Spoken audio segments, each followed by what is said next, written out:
निजर जन्म तारिखर जानतु आपणक love marriage हेब ना अरेंज मैरेज। बंधुगण बाहागर गोटे एमिति पवित्र संपर्क होता है जहाँ ना कि केवल दुईटी मनुष्य को गोटे बंधन में बांधि थाए ता सहित दुईटी परिवार को भी मिसई थाए। आपणक मन को भी यही कथा निश्चय केबे ना केबे आसीथिबो कि आपणकर लव मैरेज हेब ना अरेंज मैरेज। आजिकाली जीवन में यही प्रश्न आसीब तो सामान्य कथा अटे। बंधुगण आज आम ग्रह एवं अंक को नहीं जानिबा आपणकर विवाह किपरि हेब।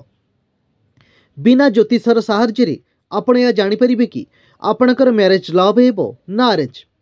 किंतु आपण को मूल्यांक विषय जानवा पड़ो। मूल्यांकर अर्थ होता है आपणकर जन्म तारिखर मूल्य अंक। आपण निजर जन्म तारिखर प्रत्येक अंक को जोड़ी निज मूल्यांक बाहर करें। ध्यान रखिए मूल्यांक 1 ରୁ 9 पर्यंत होता है।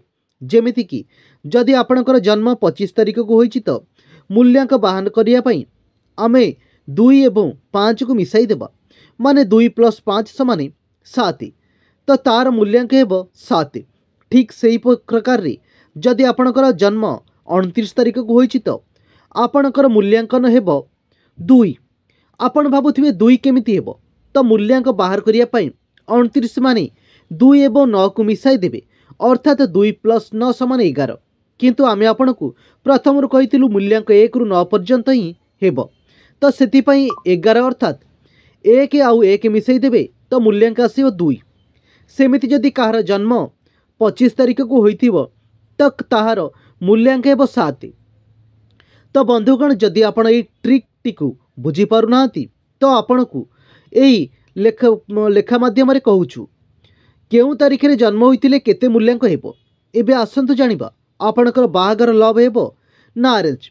मूल्यांक 1 यही अंक सूर्य देवता प्रतीक अटे। जो मानक मूल्यांक 1 होता है से माने टिके लाजुआ स्वभाव होता आउ केबे भी निजे प्रपोज करि पारंती नहीं। आउ यही कारण एमानकर लव मैरेज हेबा टिके कष्टकर होता है। अधिकांश एमानकर अरेंज मैरेज होता है। मूल्यांक 2 यही अंक चंद्रमा का प्रतीक होता है। जो लोक मानकर मूल्यांक 2 होता है से माने बहुत बुझीसुझी लव उपर विश्वास करिथांती आउ एमाने जाहाकु भल पांती ताकु बाहेबाकु सब प्रयास करिथांती। मूल्यांक 3 यही अंक गुरु प्रतीक होता है आउ यही अंकर लोक माने लव मैरेज करिथांती। मूल्यांक 4 यही अंक राहुर प्रतीक अटे। यही अंकर लोक माने अधिक प्रेम संबंध बनई थांती सेतिपई एमाने लव मैरेज प्रति सेते गंभीर नथांती। मूल्यांक 5 यही अंक बुधंक प्रतीक अटे। यही अंकर लोक माने पारंपरिक संपर्क रे विश्वास रखिथांती।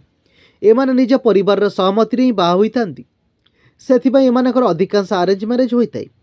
मूल्यांक 6 यही अंक शुक्रंक प्रतीक अटे। यही अंक लोक मानकर अधिकांश लव मैरेज ही होता है। किंतु गोटे रु अधिक प्रेम संबंध थिबा कारणरू भल लाइफ पार्टनर को एमाने छाड़ी दियंती। मूल्यांक 7 यही अंक केतुंक प्रतीक अटे। यही मूल्यांकर लोक माने अधिक संकुचित स्वभाव होइथांती सेथिपई लव मैरेज रे इंटरेस्टेड थिले मध्य किछि करि पारंती नाही। मूल्यांक 8 यही अंक शनिक प्रतीक अटे। यही अंकर लोक माने बहुत कम बयस रे लव रे पड़ी थांती किंतु एमाने जदि चेष्टा करिवे तो एमानकर लव मैरेज रे सफलता निश्चय मिलिबो। मूल्यांक 9 यही अंक मंगलकर प्रतीक अटे। यही अंकर लोक माने लव मैरेज करने को बहुत डरी थांती। अरेंज मैरेज करिबारे एमाने अधिक विश्वास रखि थांती। तो बंधुगण एबे आसंतु जानिबा केउ तारिख रे जन्म होइतिले केते मूल्यांक हेबो। जो मानकर जन्म 1, 10, 19 एवं 28 तारिख रे होइछि सेमानकर मूल्यांक 1 हेबो। जो मानकर जन्म 2, 11, 20 एवं 29 तारिख रे होइछि सेमानकर मूल्यांक हेबो 2। जो मानकर जन्म 3, 12, 21 एवं 30 तारिख रे होइछि सेमानकर मूल्यांक हेबो 3। जो मानकर जन्म 4, 13, 21 एवं 22 तारिख रे होइछि सेमानकर मूल्यांक हेबो 4। जो मानकर जन्म 5, 14 एवं 23 तारिख रे होइछि सेमानकर मूल्यांक हेबो 5। जो मानकर जन्म 6, 15 एवं 24 तारिख रे होइछि सेमानकर मूल्यांक हेबो 6। जो मानकर जन्म 7, 16 एवं 25 तारिख रे होइछि सेमानकर मूल्यांक हेबो 7। जो मानकर जन्म 8, 17 एवं 26 तारिख रे होइछि सेमानकर मूल्यांक हेबो 8। जो मानकर जन्म 9, 18 एवं 27 तारिख रे होइछि सेमानकर मूल्यांक हेबो 9। ये थिला आमर निज जन्म तारिख रु जानतु आपण लव मैरेज हेबो ना अरेंज मैरेज।